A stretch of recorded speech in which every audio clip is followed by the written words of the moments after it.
Have you ever stepped outside your house thinking that you had your whole outfit ready to go, and then you walked out and got to wherever you were going and realized that you were missing something? Well, a couple weeks ago, I did a race called the Spartan Race, and I forgot to really prepare for the race with all of the outfits and the items that you need in order to do a hardcore obstacle race.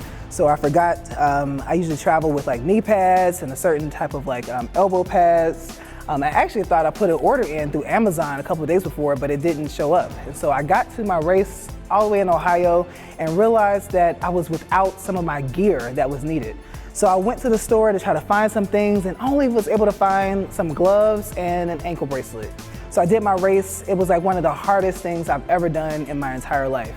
And when I got in the middle of mile 8 and my ankles were swollen and I was like struggling to get through the next mile, I realized that sometimes what we think we need to prepare and to be able to use are not really what can help us get across the finish line. And it reminds me of Paul and what Paul writes about in Ephesians chapter 6 about putting on the whole armor of God. And he says about putting on different items like the helmet and the breastplate and the belt of truth and the sword of the Spirit. But what's really most important about the whole part is that we know how to have a conversation with God and to pray. And let me tell you, when I got down to the last obstacle of crawling through the rocks under the barbed wire, all I could do was ask God for help.